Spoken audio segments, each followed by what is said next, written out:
Set number 6 2024 का paper code 822 IA को हल करेंगे। पहला प्रश्न दिया है, किसी वृत्त पर एक बाहरी बिंदु से खींची जाने वाली स्पर्श रेखाओं की अधिकतम संख्या होती है, तो 2 होती है। ऑप्शन नंबर बी का होगा सही होगा।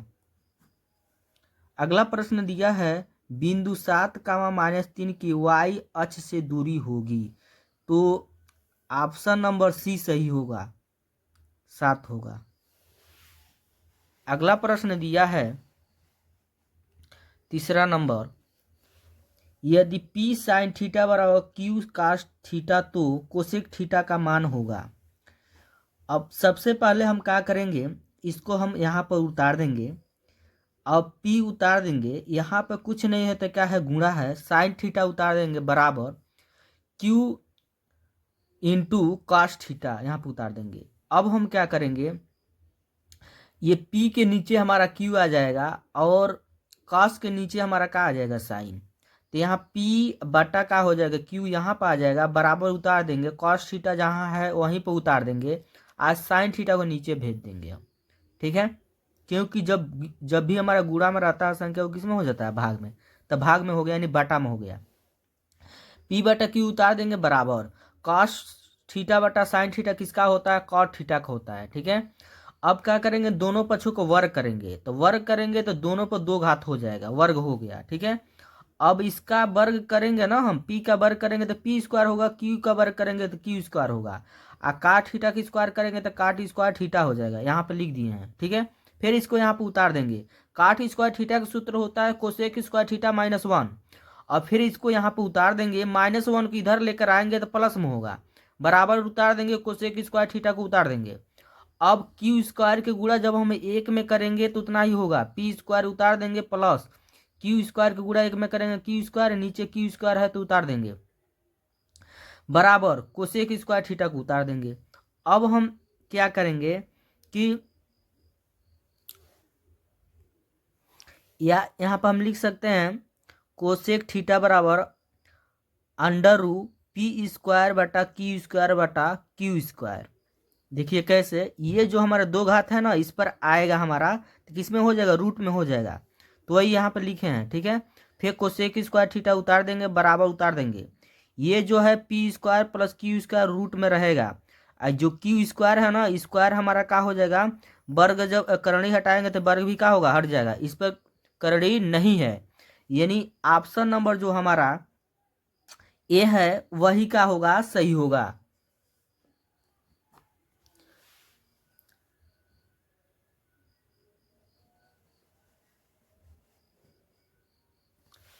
चौथा प्रश्न दिया है,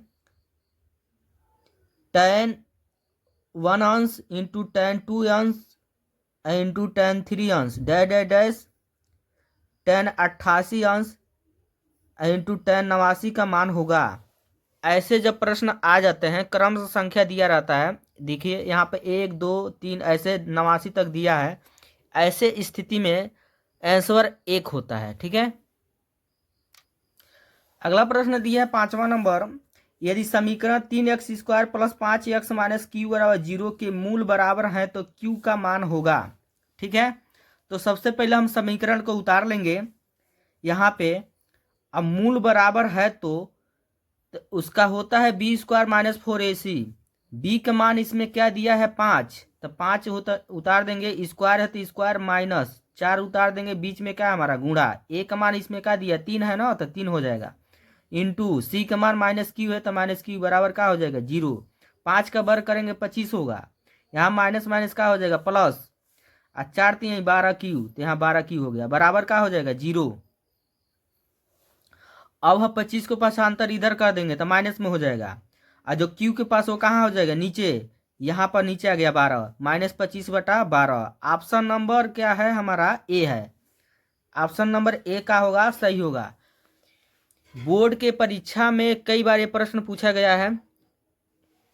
अगला प्रश्न दिया है 6वां नंबर, समांतर श्रेणी दिया है -62, -59 डैश डैश डैश 7, 10।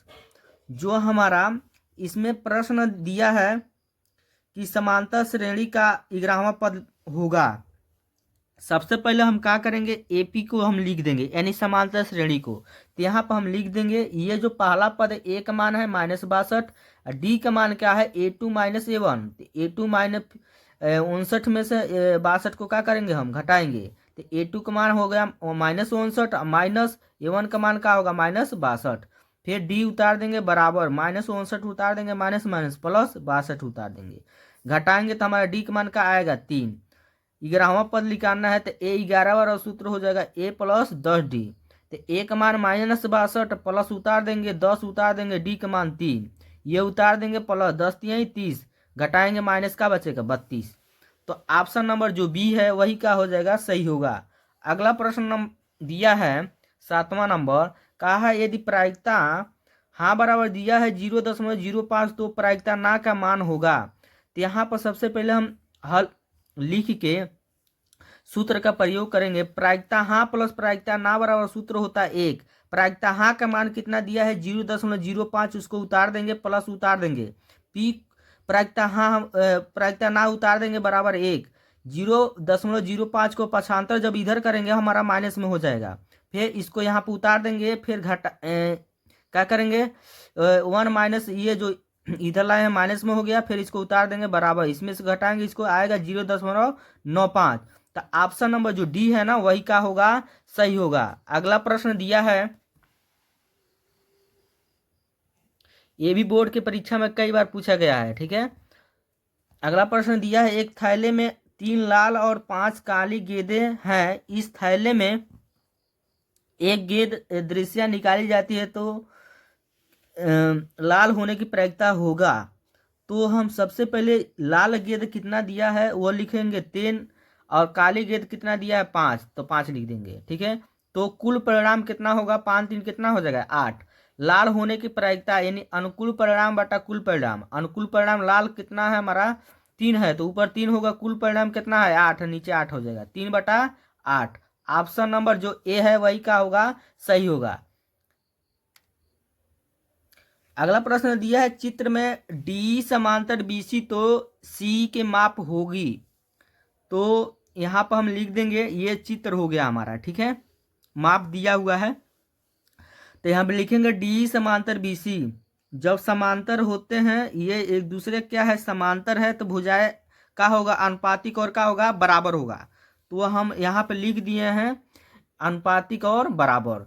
तो AD का मान 1.3 जो चित्र में दिया हुआ है, DB 3.9 बराबर AE कितना दिया है 1.5, EC कितना है हमारा यानी EC हमको लिखाना है ना C।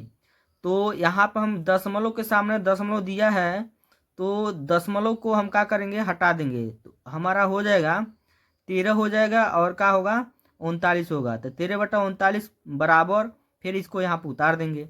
अब तिर्यक गुणा करेंगे तो C के गुणा 13 में करेंगे और 39 के गुणा 1.5 में कर देंगे। तो हमारा क्या होगा 13C बराबर 39 गुणे का कितना होगा 1.5। फिर इसको यहाँ पर उतार देंगे, 13 कहाँ आ जाएगा नीचे, 13 यहाँ कितना हो जाएगा 39, यानी 1.5 के गुणा 3 में करेंगे 4 का होगा 5। ऑप्शन नंबर डी का होगा सही होगा। अगला प्रश्न 10वां दिया है, कहा है चित्र में त्रिभुज MNL तथा त्रिभुज PQR में कोण M बराबर कोण Q बराबर 70, MN बराबर 3 सेमी और उसके बाद कहा है LM 4 सेमी, तो PQ 2 सेमी तथा QR 3 सेमी तो निम्नलिखित के में सही होगा। तो यहाँ पर हम देख रहे हैं ये 70 है, ये भी क्या है 70 है, ठीक है। ये 3 है, ये क्या है 3 है, इसमें देख रहे हैं 4 क्या है 5 है, इसमें 2 है। यानी हम जब पढ़ेंगे कैसे त्रिभुज NML, उसी तरह यहाँ पर त्रिभुज हाँ क्या पढ़ेंगे PQR, यानी ये बीच में कोण आना चाहिए। तो ऑप्शन नंबर जो हमारा क्या है सी का होगा सही होगा। अगला प्रश्न दिया है, यही बोर्ड के परीक्षा में कई बार पूछा गया है, ठीक है। दिया है 1/2 सेमी व्यास के गोले का पृष्ठ होगा। तो व्यास जो दिया है उसको हम लिख देंगे 1/2, त्रिज्या होगा 1/4 हो जाएगा। गोले के पृष्ठीय क्षेत्रफल का सूत्र होता है 4 पाई r²। 4 पाई गुणे पाई आर का मान 1/4, स्क्वायर है तो स्क्वायर। अब यहाँ पर 4 पाई को यहाँ पर उतार देंगे, इसका वर्ग करेंगे। 1 का वर्ग करेंगे 1 होगा, 4 का वर्ग करेंगे 16 होगा। 4 चौको कितना हो जाएगा 16, यानी पाई बटा का हो जाएगा 4। तो ऑप्शन नंबर हमारा जो बी है ना वही का होगा, सही हो जाएगा। अगला 12वां प्रश्न दिया हुआ है कि 6 सेमी त्रिज्या के वृत्त का एक चाप केंद्र पर 30 अंश का कोण आंतरित करता है। ठीक है, तो त्रिज्या दिया है 6 सेमी, यानी r बराबर 6 सेमी हो जाएगा। और थीटा का मान कितना है 30 अंश। चाप की लंबाई के सूत्र होता है ना थीटा बटा 360 2 पाई r। थीटा का मान हम रख देंगे 30, 360 हो जाएगा, 2 उतार देंगे, पाई उतार देंगे, और r का मान 6 दिया है तो 6 हो जाएगा, 0 से 0 हो जाएगा। अब 3 से काटेंगे 36 को, 12 3 36 12 हो जाएगा। ठीक है, फिर यहाँ पर हम 2 से काटेंगे, 2 6 का 12, 6 का 6, यानी पाई बचेगा। तो ऑप्शन नंबर जो हमारा डी है ना, डी वही का होगा, सही हो जाएगा। अगला प्रश्न दिया है 13 नंबर। ये भी बहुत कई बार पूछा गया है प्रश्न में, सॉरी परीक्षा में कई बार पूछा गया है। 5 सेमी त्रिज्या के एक वृत्त के बिंदु पर खींची गई स्पर्श रेखा PQ केंद्र O से जाने वाली एक रेखा से बिंदु Q पर मिलती है। यदि OQ बराबर 12 सेमी तो PQ की माप होगी। तो हम जानते क्या हैं, लिखेंगे त्रिभुज OPQ में, ये हमारा फिगर हो गया है। ठीक है, ये फिगर हो गया, जितना माप दिया वो हम यहाँ पर लिख दिए हैं और चित्र बना दिए हैं। अब इसके अनुसार हम चलेंगे। तो इसमें दिया है त्रिभुज OPQ में पाइथागोरस प्रमेय से चलेंगे हम। आधार निकालना है, आधार का वर्ग सूत्र होता है कर्ण का वर्ग माइनस क्या होता है लंब का वर्ग। तो आधार PQ दिया है इसमें, तो PQ लिख देंगे, स्क्वायर है तो स्क्वायर बराबर कर्ण कितना दिया OQ स्क्वायर, सभी चित्र में दिया हुआ है वही मान लिख रहे हैं यहाँ पे, माइनस लंब क्या है OP स्क्वायर है तो स्क्वायर, फिर इसको यहाँ पर उतार देंगे बराबर, फिर इसका हमारा OQ का मान 12 दिया है, स्क्वायर स्क्वायर उतार देंगे, माइनस OP कितना दिया है हमारा 5, तो 5 हो जाएगा, स्क्वायर है तो स्क्वायर। अब फिर इसको यहाँ पर उतार देंगे, 12 का वर्ग करेंगे 144 होगा, 5 का वर्ग करेंगे 25 होगा, घटाएंगे तो 119, ये वर्ग इस पर आ जाएगा तो माइनस रूट में हो जाएगा 119। ऑप्शन नंबर जो डी है ना वही का होगा, सही होगा। प्रश्न नंबर 14 दिया है संख्याओं 182 तथा 78 का HCF होगा। तो 182 का हम अभाज्य गुणनखंड करेंगे तो उसका निकलेगा 2 7 13 निकलेगा, और 78 का अभाज्य गुणनखंड करेंगे 2 3 13 निकलेगा। तो हम मौसा हम जानते हैं HCF का मतलब मौसा होता है, मौसा का मतलब जितना पद दिया रहता है, तो 2 पद दिया है, दोनों पद में जो संख्याएं मिलेगा वही मौसा होगा। तो 2 इसमें 2 है, दोनों मिल रहा है 2, तो 2 हो जाएगा, 13 भी दोनों पद में मिल रहा है 13 हो जाएगा, 13 दूना 26। ऑप्शन नंबर जो हमारा बी है ना वही का होगा, सही होगा। ठीक है, अगला प्रश्न दिया है 15 नंबर। कहा है एक बेलन के आधार की त्रिज्या 3.5 सेमी है, यदि उसकी ऊंचाई 8.4 सेमी हो तो उसका वक्र पृष्ठीय क्षेत्रफल होगा। ठीक है, ये भी प्रश्न बहुत महत्वपूर्ण है, ये भी बोर्ड के परीक्षा में कई बार पूछा गया है। ठीक है, तो हम जानते क्या हैं, इसमें जो मान दिया है R का मान दिया है 3.5 सेमी, H का मान दिया है 8.4 सेमी। बेलन का वक्र पृष्ठीय का सूत्र होता है 2 पाई R H। 2 पाई उतार देंगे, R का मान 3.5, H का मान 8.4, गुणा करेंगे तो हमारा आएगा 58.8 पाई सेमी स्क्वायर। तो ऑप्शन नंबर जो इसमें हमारा डी है वही का होगा, सही होगा। अगला प्रश्न दिया है 16 नंबर। कहा है कि 4 सेमी त्रिज्या वाले एक वृत्त के त्रिज्यखंड का कोण 60 अंश है तो उसका क्षेत्रफल होगा।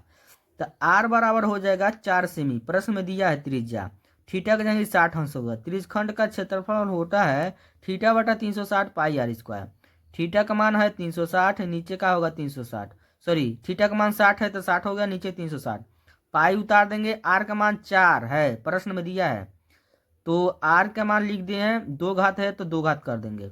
अच्छा हम क्या कर सकते हैं, 2 बार लिख भी सकते हैं। ठीक है, तो 2 बार हम क्या कर दिए, लिख दिए हैं, 0 से 0 6 6 के 36, 2 से काटेंगे 2 3 6, 2 दूना 4, 4 दूना 8 पाई, यानी 8 पाई/3, 8 पाई/3 सेमी स्क्वायर। ऑप्शन नंबर हमारा जो सी है ना वही का होगा, सही होगा।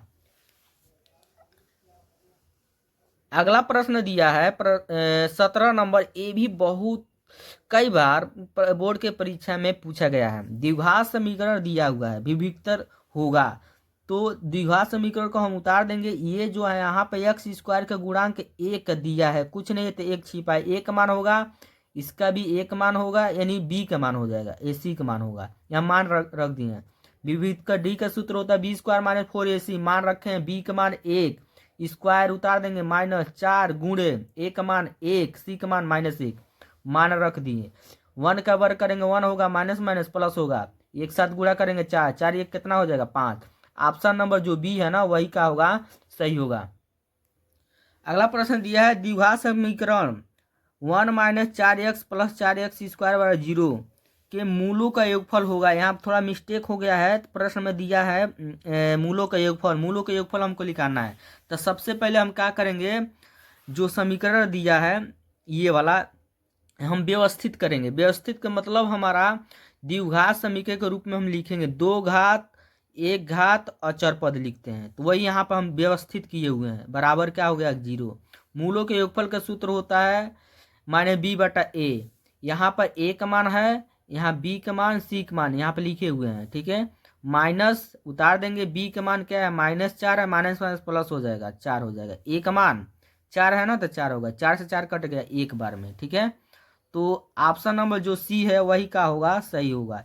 ये जो हमारा सवाल है ये नीचे जो उतार दिए हैं ये मिस्टेक से उतार दिए हैं, ठीक है।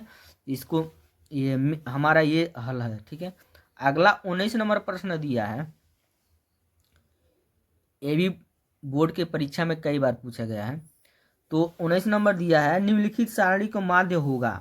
ये वर्ग अंतराल दिया है, बारंबारता दिया है, तो वर्ग अंतराल बारंबारता निकाल देंगे, मध्यमान निकालेंगे। तो मध्यमान का मतलब होता है वर्ग अंतराल के जोड़ के आधा करते हैं। 0 और 10 जोड़ेंगे तो क्या होगा 5 होगा।